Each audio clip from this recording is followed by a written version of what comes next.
Okej, ja jestem REDA Fred, jesteśmy w Arsenal Palace w Chorzowie with KRS-One, the Blast Master. Zaczynamy wywiad dla PreorderTV. Okay, my first question, and I hope the last one, because I want to do just more of a discussion. I am really happy because I see you in Croatia, and I was talking with you about like my dream song with you. You know, you with your lion voice, and Slick Rick, which is one of my favorite MCs, and I know that you may be doing a tour with him, so I am a little bit cocky, and I need like my 2-3% credits just to do, you know, the respect. I am happy. And I'm here to confirm that because what a fantastic moment to be speaking with you in Croatia and just randomly talking about our favorite MCs, which one of mine is, of course, Slick Rick. And a few days later, my wife gets a call from his wife talking about they're trying to set up some tour of KRS and Slick Rick. And then now to meet you again now here and in Poland. Is what's going on? What kind of energy is this? Is this real hip hop working itself together? What are we experiencing with it? You're gonna have to come to America because Slick Rick, I don't think, can come here. He can't because of all these law problems he got when he was in jail, like 12, 13 years ago. Right. I know he cannot go overseas. That's my dream to do an European tour with him, but. Okay, one of in Europe, your famous quotes is, I'm number 1, 2, 3, 4, and 5. You told me in Croatia that every day you got like a new top 5 MCs. Right. For me, you're not a rapper, you're the real MC. So please, today, what are your top 5 for today in Poland? I'd start with Immortal Technique. Today? Wow. Number 1? Yeah. Wow. Well, no, say number 5. Okay. He wouldn't even accept number 1. He's a Immortal Technique. Let's think about. See, let me also say this: that the MCs that I'm thinking about are those that really move people when they speak. So it might not be a lyrical kind of deal like that. It may not be a great performance. Mm-hmm. Speaking of that, Dougie Fresh. And that's my point, is that to be an MC means to move the crowd with your voice. What you say is how they're going to move, scream, get sad. In a way, you could say Al Sharpton is an MC. Right. You could say any politician running for office or something becomes an MC in that sense. So come back to the list. Immortal Technique, Dougie Fresh, and these are from different angles, but the same point. As well, let me think. Of course, right around here, I put Slick Rick. Thank you. Right around here. I just won a bottle of whiskey now. Boom. Boom. Yeah, right around here, I'd put Slick Rick. And let me also say this about Slick Rick in that sense. First of all, shout out to him for for shouting us out. I forget what record it is. I forget what record it is, but he says, Boogie Down was performing, man, and it ain't no joke. And I try to remember the next lyric. But big up to that. Slick Rick shouted us out in one of his I am thinking what song it is. Let's talk, maybe we'll get it together. But Slick Rick is a dramatic writer. And that's the part that inspired me to write Love's Gonna Get You. And P is Free. I mean, when Lottie Dottie came out, everybody had a version of that. Just Ice, a good friend of mine. Of course. He did LaToya. Of course. All that was influenced by Slick Rick. And Lottie Dottie, I think it's the song that everybody the DJ, they cut every part of the lyric. This is everybody. Every piece it had became somebody EPMD else. did it. Yeah. Redman did it. Everybody. That's East right. Coast, West Coast. That's right. That's right. So that's number 3. Slick That's Rick. interesting. Yes. We got number 2. Supernatural. All right. Super freestyler. You know, if you've ever worked with Supernatural, you do get a sense of what his name really means. Some of the things he does on stage is supernatural. I'd like to see him put out an album, though. Of course, he has 100 in it. But I'd like to see him organize and put out an album, a video, this kind of thing. But in a way, the mystery or wanting to see that from Supernatural is actually helping him by not putting it out. Because if you're a freestyler, then you're a freestyler. And everywhere you go, your lyric is created right then and there. And number 1.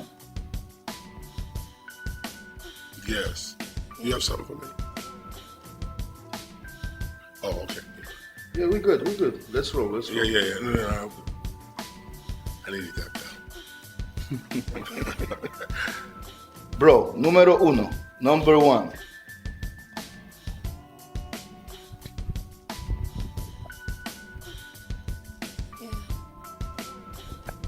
We good. You know, to be honest with you, That's just for today, bro. That's just for today. And that's the problem. I'd give it to Busta Rhymes. Yes. I'd give it to Busta Rhymes. For today. Yeah, I'll do it that way. Okay, coming back to Slick Rick, because we started when we talked in Croatia. What is amazing is that Slick Rick came to the Bronx when he was like 8, 9 years old. Right. When you talk with him, he still got that little English accent. Right. And we were talking about the DJ from Jamaica, you know what I'm saying? Right. And I was telling you that my favorite DJ is Super Cat. Oh, yes. Which, I don't want to lie to you, I don't know if it's his mom or his father is Indian. You see what I mean? Yes. And for me, the conclusion of what I'm saying is it's crazy that one of the top MCs in hip hop is not from New York City. Right. And one of the top DJ is actually not from Kingston. What's your point of view on that? Well, you know, music in general, and even culture, where music comes from, it transcends race, transcends class, religious belief, occupation, gender. It's not on that level. Culture, how people feel, things like justice, peace, love, wisdom, understanding, mercy. These things are outside of class, gender, religious thing, all these titles we put on ourselves. So once something good happens, everybody recognizes it. And that's the problem with pop music or commercial music, music only done for sale, is that you're being manipulated by that feeling. You're being stimulated to the music. You don't actually come to it. It doesn't play, and you make your judgment and say, yeah, that's hot. You're sort of hit with it every day, or it's marketed in such a way where you got to look at it, and you're like stimulated to it. So yeah, you could see somebody like Supercat too, well known, a true legend. Don Dada. The Don Dada. Among many names.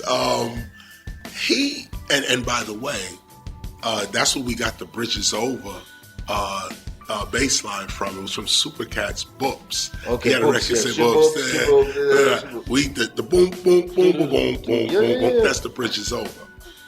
Anyway, people like Supercat come from that area, that time when you're sitting around and everybody's poor, nobody has nothing.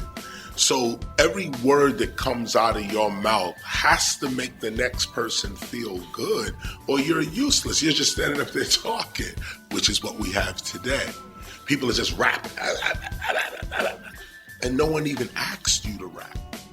Like, we've gotten so far away. There used to be a time when people had rhymes, you know, just sitting there. They had their rhymes, but never rhymed until somebody said, yo, kick a rhyme.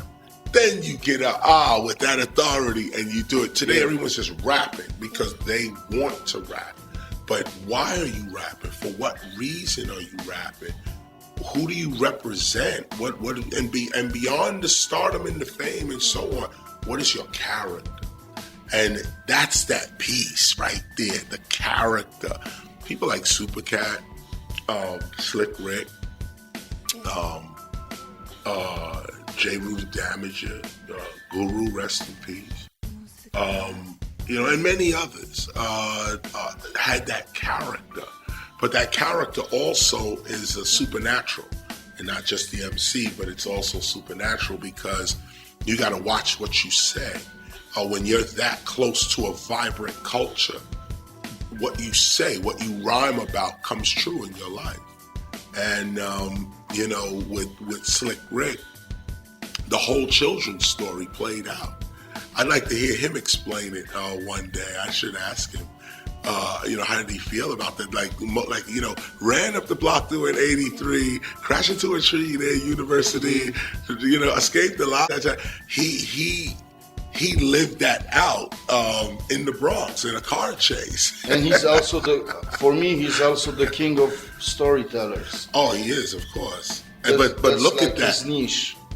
But how many good authors in life, great authors or great actors, become the role themselves, and their real life becomes the role. Yeah. Was it the guy in Batman that was the Joker? He wound up killing himself, something like that. Heath Ledger. Yeah, he became the role in that sense. Yeah, I mean, I heard that he received a call from Jack Nicholson, which was the first Joker on the and Jack told Heath Ledger that, yo, you gotta be like 24 hours. And I heard that he was in this hotel in Manhattan. He closed all the doors, started taking some Xanax, some crazy shit, and he flipped out. That's it. And I heard that's the story. Joker. Yeah, but he got go over to Tupac. A lot of people say Tupac flipped when he did that movie Juice.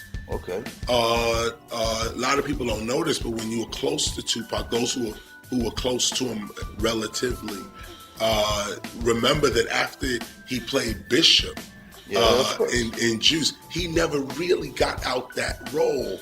But before Bishop, he was with Digital Underground, doing, you know, still some hardcore songs, but more party-orientated songs. But he had the song, a sister song, the first single, Apocalypse Now. That's right.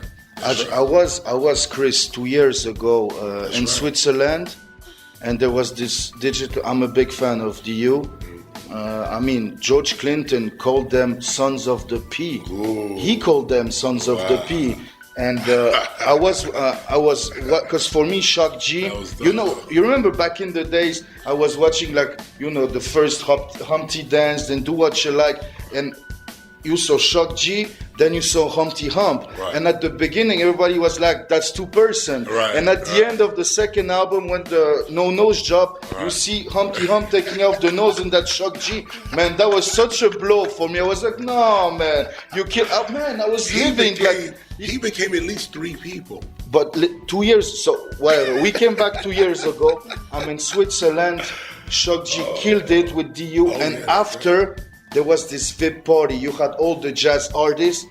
He sit down on the piano and just killed it. And you know, there are some people like Shock G, which he's a fabulous musician. Yeah. He doesn't have no credits. Right.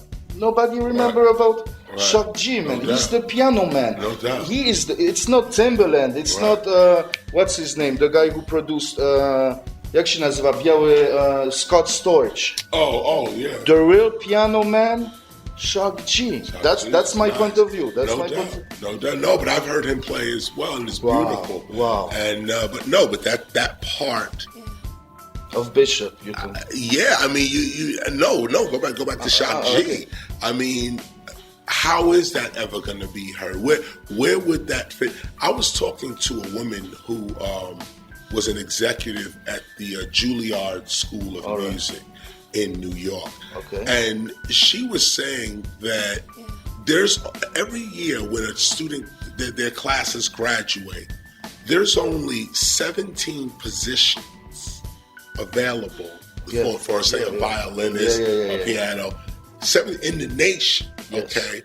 But there's about 120 students that graduate. So out of 120 students that graduate, only about 17 of them are gonna find real work playing this instrument, playing the piano, blowing that horn, this, that, and the other, and it goes up and down. I think dance is probably the highest, and then singing the lowest.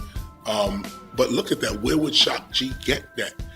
No one was interested in that playing when he was Digital Underground. He probably used it in the production. Obviously, his music is the stuff he put out with Digital Underground is classic hip hop. Classic. Well, another question. And he resembles Slick Rick a little bit as well. Yes. The cockiness. Right. Yeah. Another question. I mean, what I love about you, Chris, is from when I remember, and I'm 35, so I'm like, my first rap albums, I bought them in 85, 86, so I'm okay. I think I'm an old school player too. All the interview I saw with you, Chris, you always positive energy, always smiling. I never saw nothing on YouTube when you're angry. Just one thing. Keep digging. No, I got one thing. And I want to know, as a hip-hop purist, the PMD. Yeah.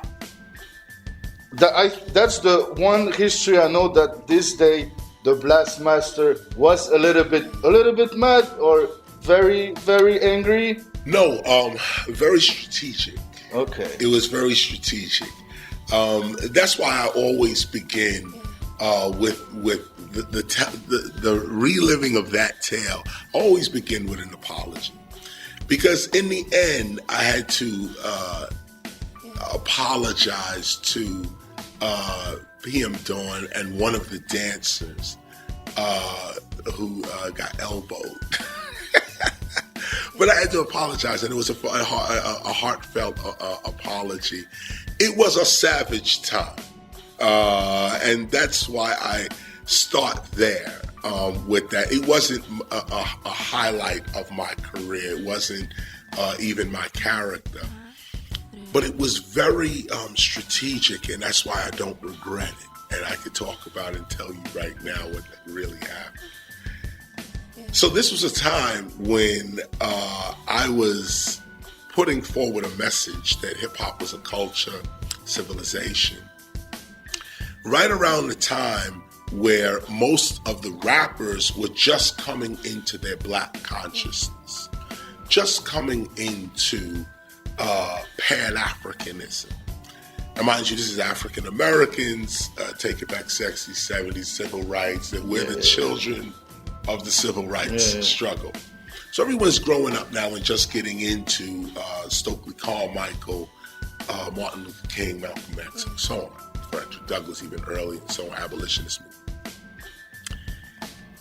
So everyone's stuck on red, black, and green, and the Black Power fist. Now me, I had already studied that in the 80s. And my studies were a little further on, because the deepest part to being black is it takes you right to Africa. From Africa, you could go around Asia, Thailand, all of this, and then you go back to prehistoric man and woman, and then you go back even further, you start getting into levels of consciousness, mind, genetics, things like that, geography.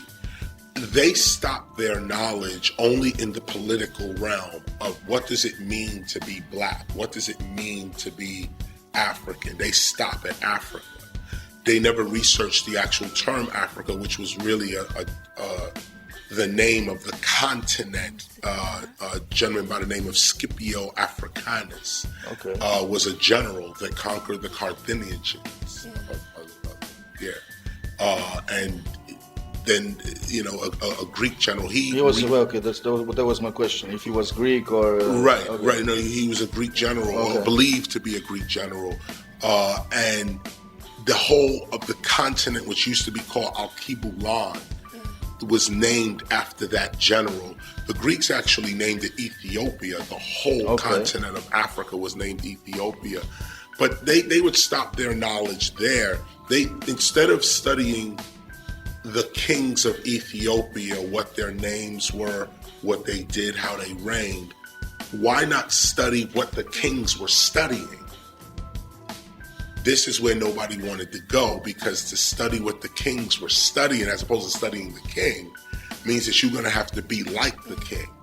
And to be like the king means that you're a civilization builder today. Not, we built Nubia was one of the greatest civilizations and lent to Egypt, Samaria, the Phoenicians, but you today can't do any of it. That was my argument. And so their argument was that I'm trying to make hip hop all inclusive, and hip hop should stay only a black male thing. When you say hip hop, you should think black males with the black power fists up. But sorry to interrupt you, but from the beginning, you have Latinos from day one. No one was thinking about that. You have even black guys from day one. Nobody was thinking about that. No, at that time. Oh, for real. I could quote, I'm MC Ruby D, a Puerto Rican. You might think I'm black by the way that I'm speaking. That was the biggest rhyme in 1980. Latino contribution was ridiculous from day one. Crazy legs. Don't even start. Yeah. Nobody was even thinking about that. The knowledge stopped right there. Thank God for Zulu Nation, because it was Zulu Nation through Rocksteady, Popmaster Fables, and others that Kenny Yoda as well, Tafik, that was actually putting the knowledge out there over many years. Imagine, more than just rapping or DJing or breaking or doing graph.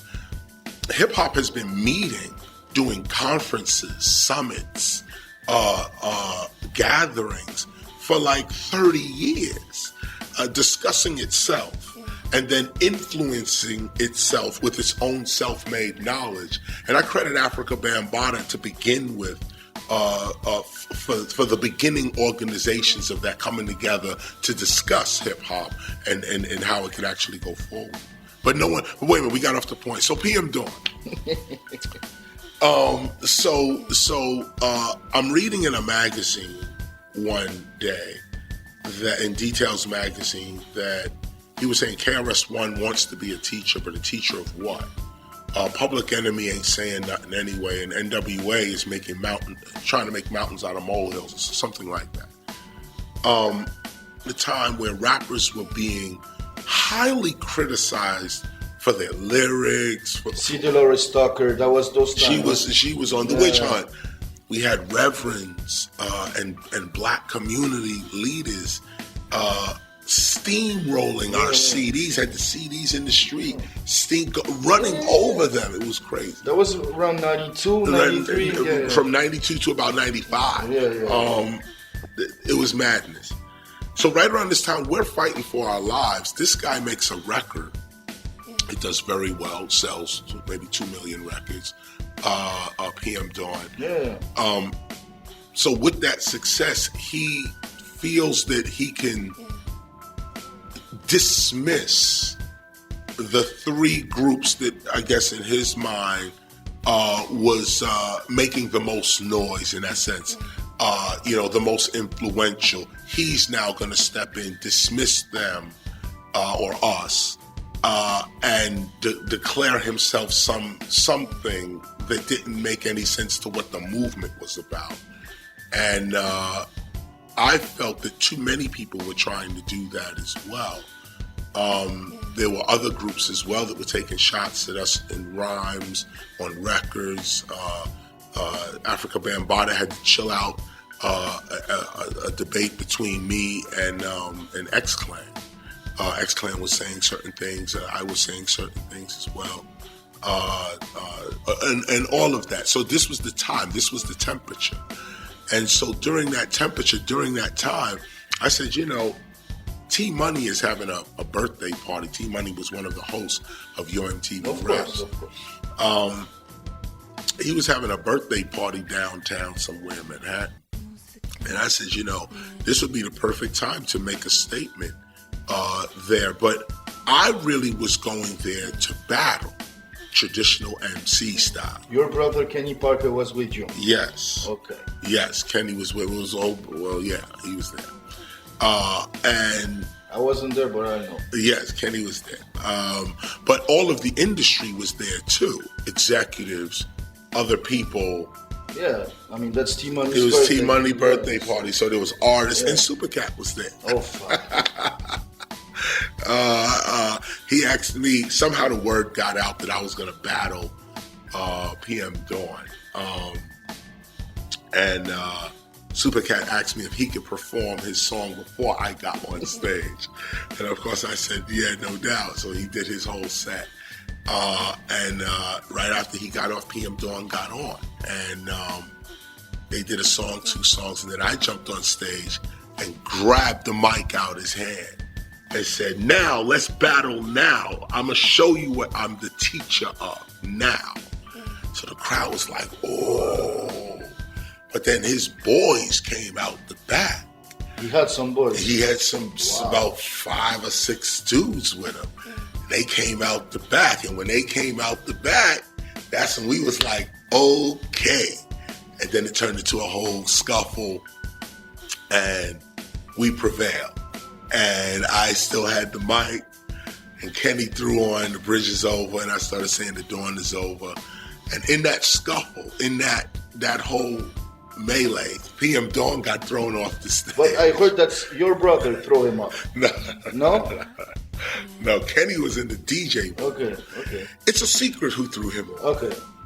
I could tell you off camera. Okay. It wasn't me. It wasn't Kenny. The legend is that it was me. It wasn't me. It wasn't Supercat. It wasn't Supercat. It wasn't Queen Latifah. It wasn't King Capri. D-Nice was there? It wasn't D-Nice. He was there. Just talking about D-Nice, like 3-4 years ago, he's such a great photographer. Yeah, he the evolved. work. Wow. He evolved into... wow, he's a genius. No doubt. And we were talking, because I want to hip hop, we were talking about the Sumerians. I don't know if you know a writer called KRS-One. No, I need that. I'm gonna send you in New York the book in English. It's called The 13th Planet. Ooh, okay. For real. What's this about? What is it about? It's about Sumerians, and because when you were performing in Croatia, I was paying attention, and I was like, because we're talking for illegal damage. Okay, because we're talking already 25 something minutes, you know. And I want to know your point of view, because KRS-One is just talking. He's a guy. He was a very famous. He just died. Like, he's a guy from Georgia, Russia, but he lived all his life in New York. He graduated somewhere in Harvard. Fucking great architect. And his point of view, and he's not like a storyteller fantasy. He's like showing, everything all his life that people from other space. Right. At the Sumerian times came and helped us. Yes. But everything is detailed. I'm going to send you the book. It's crazy. It's not like Henrik from Däniken, The Chariots of God, when you have like something facts, but a little bit of, to sell the books. This guy is like, it's crazy. But what I'm saying, this is just that 3 days ago, and that's, I read this crazy article somewhere on the net. I can even send you the link too. They said that white people they found evidence from all the DNAs. But pay attention. For the black people, they got like, I don't want to lie, 60-70% they know from what DNA it is, but there's like 30% not from Earth, right. Not an organism. So now we know, because you were talking about that in the concert, about all that stuff. Now you're talking about Sumerians. I'm telling you about, what's your point of view? Because I think that because we always pictures, extraterrestrial guys, they bad and stuff. I think somebody came. Man, I was in Egypt a few times with my daughters. You go down from the pyramids, nobody's gonna tell me that's human built that shit. It's impossible. I'm not that dumb. Right. I just want to know, Chris, at the end, what's your point of view on that mysticism? You know why I laugh? Because, well, first of all, you already answered the question. If you look at the pyramids, you know that no human being did that. Boom. Now, that's the evidence right there. But for the sake of conversation, my opinion is that, yes, I'm less interested in outer space. I'm more interested in inner space. When you start talking about the ancient Sumerians, the Anunnaki, of course, and the planet Nibiru, and you're not. Well, some believe that you're not really talking about a planet going from the Earth into space and to another planet, but that you're talking about inner space.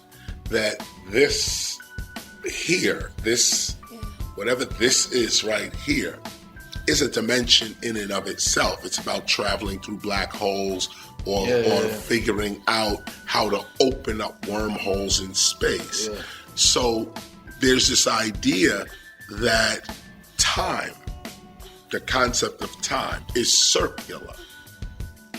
That time, that's at some point in the future, the most advanced of humanity in the future becomes, again, the caveman.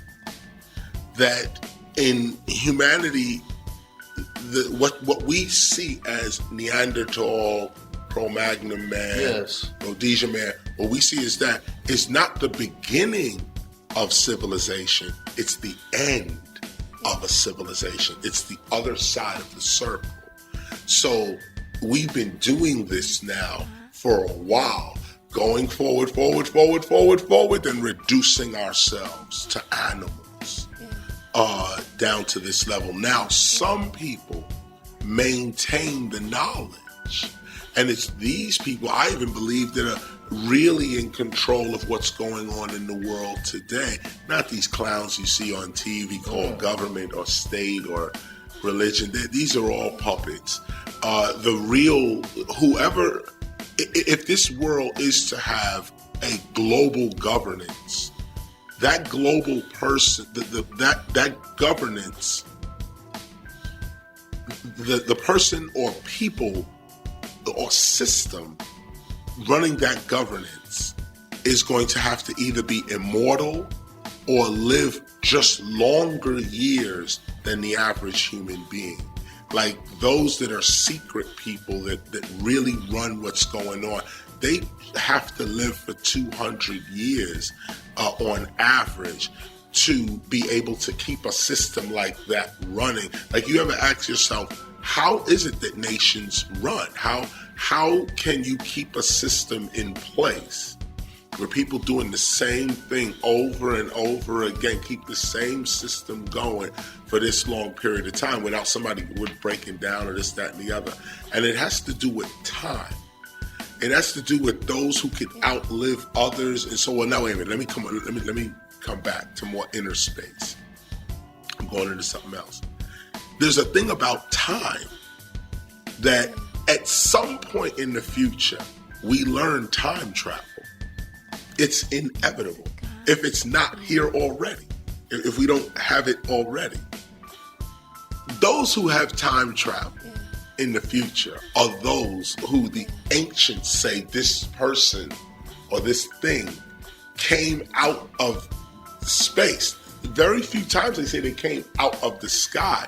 They say they appeared in the sky. Just poof. And you was there. That's time travel. Yes. That's different from coming across, something flying across. Now, here's another thing, too, that we don't really look at. Shamanism. The use of supposedly hallucinogenic drugs. This is also the ancients. They will draw a picture on the wall, but the picture is not what really happened. The picture is what they saw in their own mind after taking ayahuasca or after taking peyote or after taking something like that. We know this. The Greeks were big on this. Romans, the oracles of Delphi, mist coming from the ground. You inhale that, and all of a sudden, you see things that you know.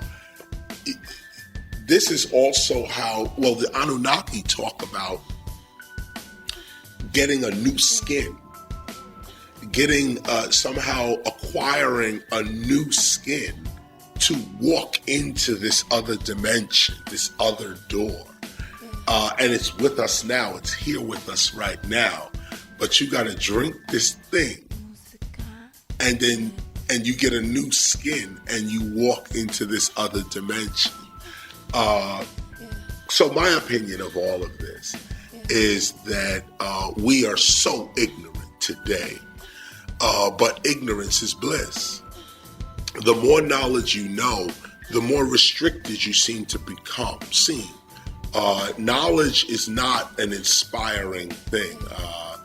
The more you know, the more you say, wow, I don't want to go there. I don't want to do that. I don't want to be there. I don't want to. No, this is, the more enlightened you become, you don't see angels and clouds. You see everything wrong. Like, everything looks wrong and out of place. And why is that like that? And why are you, so in a way, it's better to keep people ignorant so that they don't know. That's what the media do. And then thus the media serves their purpose. This one has a baby. That one is this. For 2 weeks. We're on the same point. I want to thank you for the interview. Yes. And I got just one. I'm gonna ask you something. Maybe you know the. They just told me that yesterday. Fresh Prince, Summertime. You know who wrote the lyrics for Fresh Prince? Rakim. I knew that from yesterday. I was trying. Maybe I'm gonna teach a little something about for the teacher. Fuck. No, Rakim. I didn't know until yesterday. We should verify that. I never heard Rakim say that, but it is long time believed that. Yeah, because the cadence, the flow. The cadence and the flow. Oh, yeah. Oh, no doubt. That's Rakim. No doubt. Okay. I was like, maybe I'm gonna teach something, to the teacher. Fuck. I'm always willing to learn. Thank you very much, Chris. Oh, the teachers. Oh. No, I won a bottle of a friend in Krakow because he was like, my friend from Krakow is like, Chris, KRS-One in his top 5, there is no Slick Rick. I'm like, I am sure there is Slick Rick. And we were talking about a bottle of whiskey. So I just won from a friend a bottle of whiskey because in Chris' top 5 you have Slick Rick. He won it. Oh, you won it. I won it. I think you wanted it. No, just I won it. No, I'm not. Thank you very much. It's been a pleasure. Thank you for that. That was hot. And just forward to listen to that crazy Lion Slick Rick KRS-One song. Man. When we're in the studio doing it, I'll give you a ring. Yes. Peace.